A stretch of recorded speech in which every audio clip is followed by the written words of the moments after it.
this galactic awakening, this new alignment of our consciousness that we're undergoing. But the thing the church was really afraid of is that people would start questioning whether or not we're alone in the universe, which, of course, common sense would suggest we're not. And so does it sound so far-fetched? Who's crazier? People saying that we are alone in the universe, or people that are saying, well, wait a minute, maybe some of the greatest figures in human history knew something about our relationship to the galaxy and the universe that we might just want to pay attention to. And what they knew is that, one, humans can transform into stars or star beings, what we might think of as angels, and two, there's a vast network of life out there that we can connect with. And ultimately, when we get out of ourselves, get over ourselves, and stop thinking of ourselves as all that is, we're going to recognize, well, wait a minute, maybe we are, in fact, part of a federation, if you will, to use a Star Trek term, of these enlightened or awakened civilizations that are out there waiting for us. In fact, part of my teaching is that they're waiting for us because they need us more than we need them. Because your chain's only as strong as your weakest link. And there we are.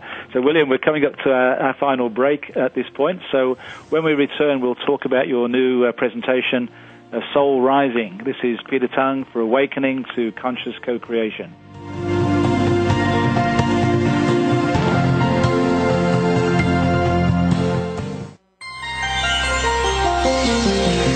With your host, Peter Tounge, and I'm delighted to have with me today William Henry. Time is passing way too quickly. So, William, let's move on and talk about your new presentation, Soul Rising. Right. Thank you, Peter. Yeah. I've had two really popular programs called, first, The Light Body Effect, and then Morph, which both dealt with this idea of light body activation or awakening our true selves, which is referred to as the light body. And so now I've got a new presentation called Soul Rising, and I'm encouraging people here to ignite our soul spark, to renew its purpose, and hoping to provide motivation for people to wear our souls on the outside instead of the inside. That is kind of the big flip I ask people to think about while engaging this material. And the title actually comes from an event called the Transfiguration, as I documented in the Light Body Effect and also Morph.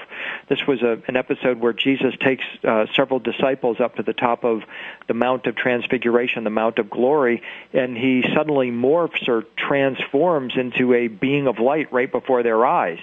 And terrified, the disciples just fell to the ground, but Jesus came and touched their souls, saying, "Rise and do not be afraid."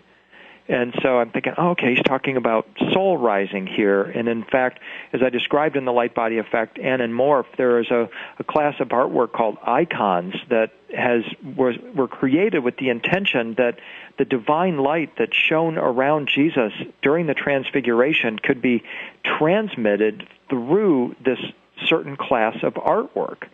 And so Soul Rising is a collection of this artwork. It's infused and energized with this, what I think of as an amazing collection of this soul-empowering ascension and transfiguration art, all of it created with the intention by the artist or with the knowledge that we become what we see. If we flood ourselves with images of ascension and transfiguration and metamorphosis and expanding ourselves as light beings, there's an aspect of ourselves that responds to that, and these artists knew that.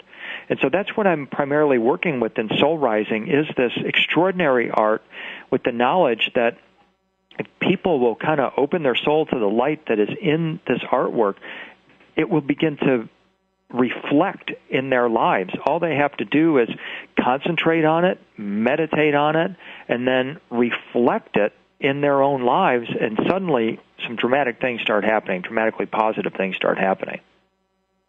So in fact, looking at this, the symbol or the icon, then you actually can go into resonance with it, and you can make that shift yourself over a period of time into That's this right. higher level of awareness and consciousness. That's well, I was right. going to ask you actually, William, it's a good little segue in terms of the big focus on the 2012, and you mentioned the Maya earlier. and the next couple of years. What are your views on what is happening and what we need to do? Well, I have a whole couple of sections on that in Soul Rising. One I call The Next Human. Albert Einstein famously said that in order to solve our problems, the next human will have to emerge. The mindset that created the problems can't solve it. The next human will have to emerge. My question is, who's the next human? Is the next human already here? How will we recognize this being? Are we the ones we're waiting for? And what will the next human be like?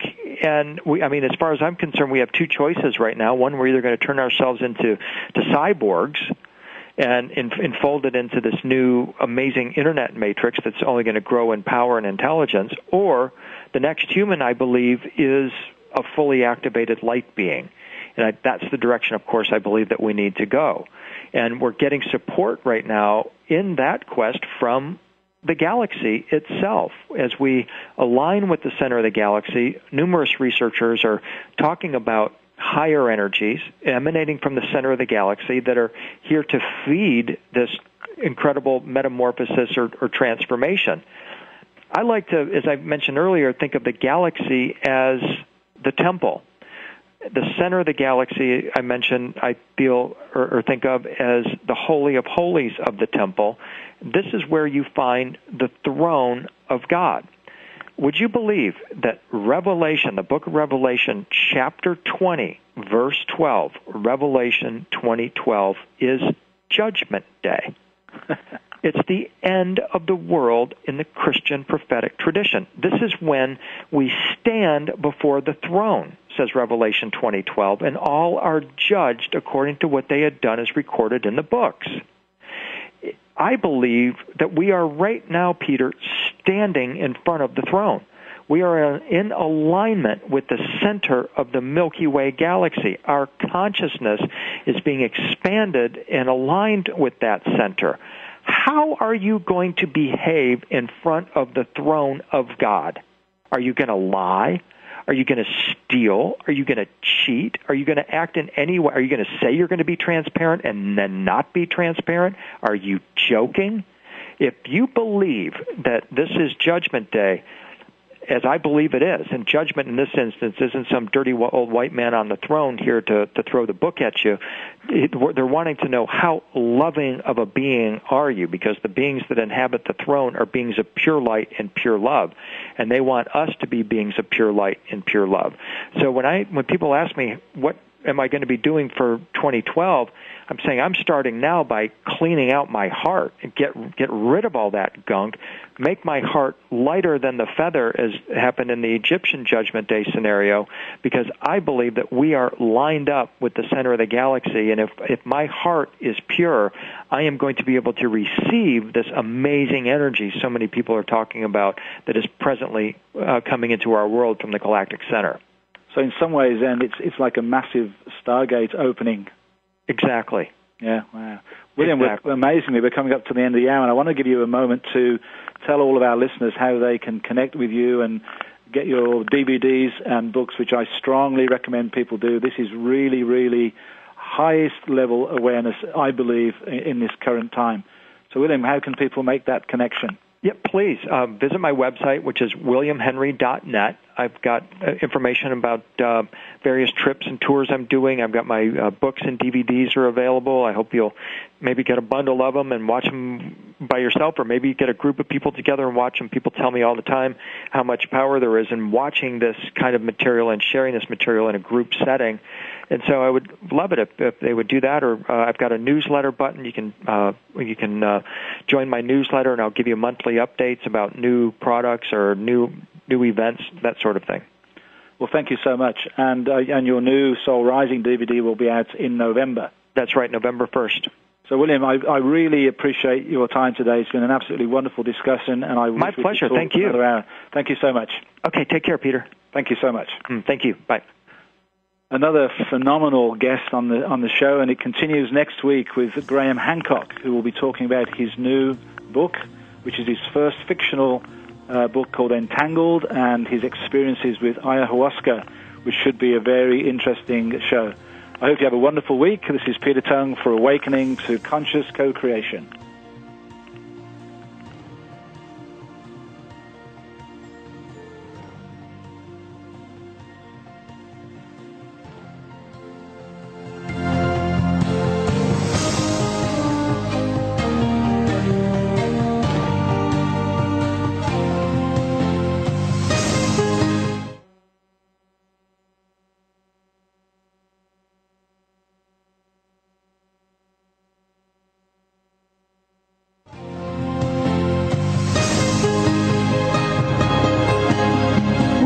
you found this week's show to be enlightening and inspiring.